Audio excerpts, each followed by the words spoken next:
We loved it. It was really good. It was really good. They did it at the Hayworth, which is on Lake Wilshire in LA.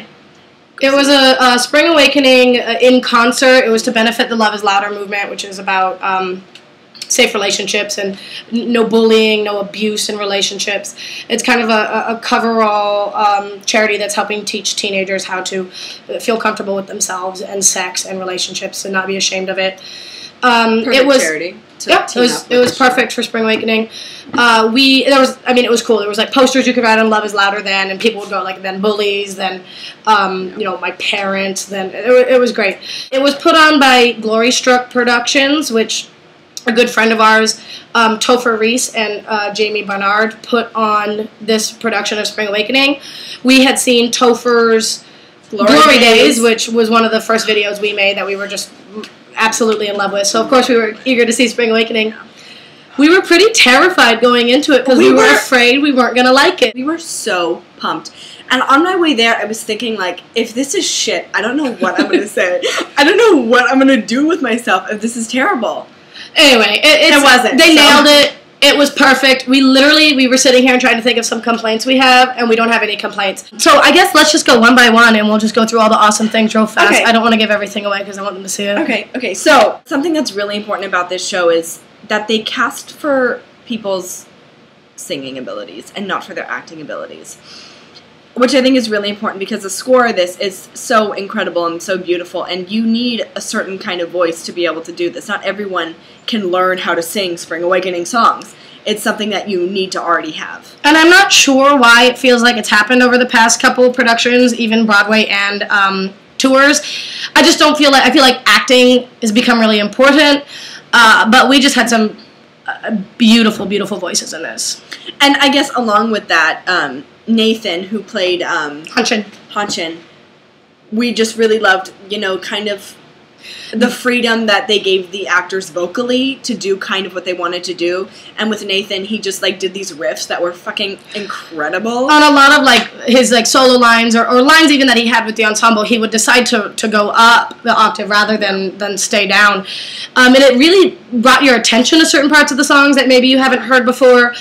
It was just the perfect amount of freedom vocally without certain voices trying to steal the show or anything. So we adored that.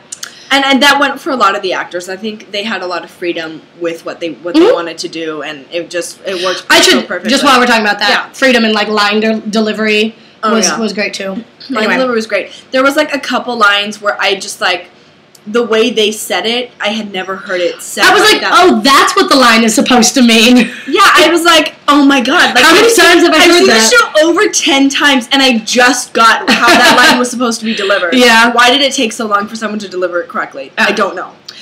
Secondly, non-traditional costuming. Now, it was in concert, so I know this is interpretational. It wasn't necessarily costuming. But we actually had a conversation with Topher about one time. We said Venla shouldn't wear a white dress just because she did on Broadway. And we were just so relieved to come in and Venla wasn't wearing a white dress. The clothes they all wore, I felt were appropriate for their characters, and they had enough little bit of symbolism in there. But it was also very clear they weren't trying to make any huge statements with the costuming. Yes. Again, this was a concert, and we were there to listen to their voices and the story.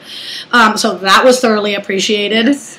And with the non-traditional costuming idea, it was also how it wasn't a very traditional way of doing the show, but it still was able to kind of stick to the core of the show and the roots and meaning That's something we were talking about tonight. We feel like it was Spring Awakening, even though it didn't look anything like the Spring Awakening we've seen in the past. The set was different, the blocking was different, the costumes were different, but it was still Spring Awakening. We still felt, if anything, more so than a lot of the tours we've seen, or the regional productions we've seen. Something that I really, really liked, and I guess it makes sense when you say, oh, it's a concert.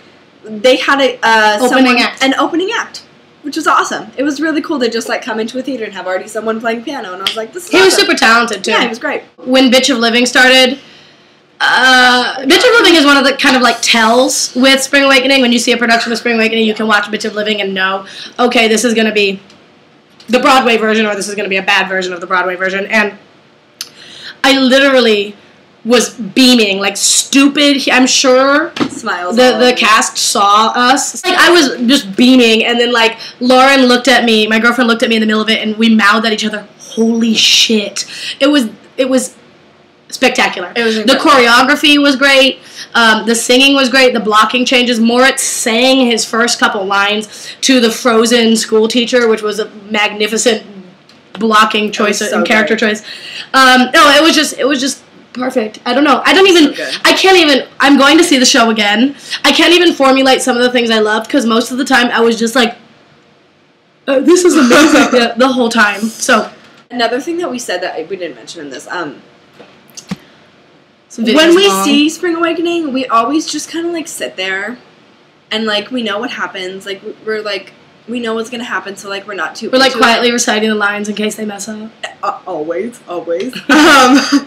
But this was like one of the first times where like we were thoroughly enjoying every single part of the show, as opposed to just like, okay, now like Venla's gonna get raped. Like, okay, I was completely engaged the entire time. Speaking of rape, the sex scene was really tasteful. Yeah, it was. Really I thought it was really well done. Like they didn't have to take any clothes off or anything like that. Oh, okay. There's two cast members that we want to talk about as standouts. The first being. Oh, do you have a playbill? No, I forgot it.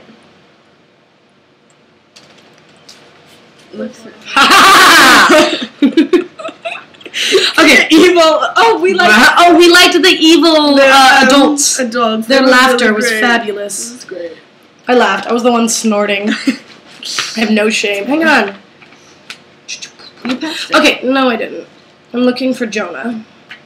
You passed it because all the cast members have their little songs. Jonah. I found him. So there was two standouts.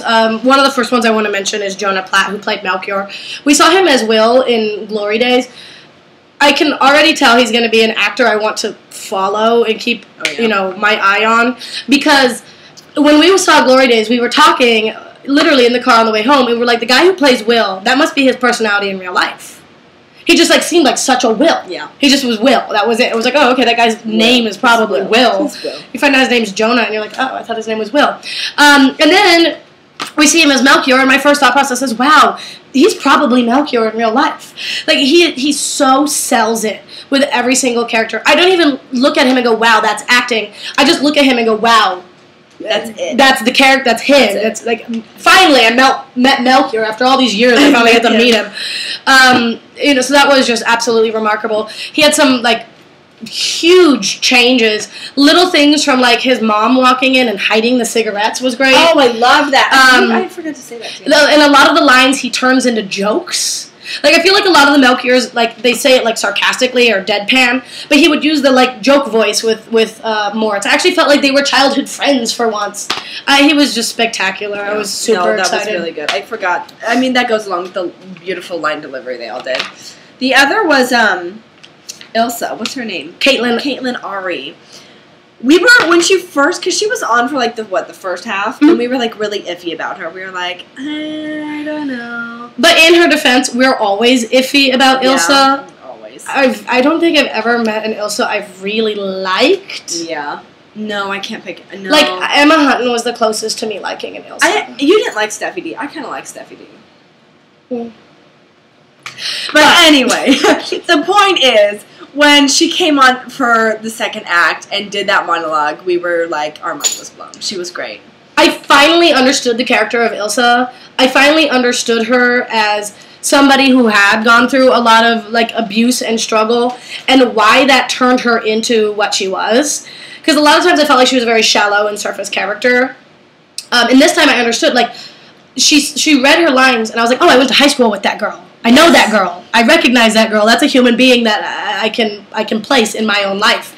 And I finally understood why the level of abuse she went through can turn her into something that seems shallow.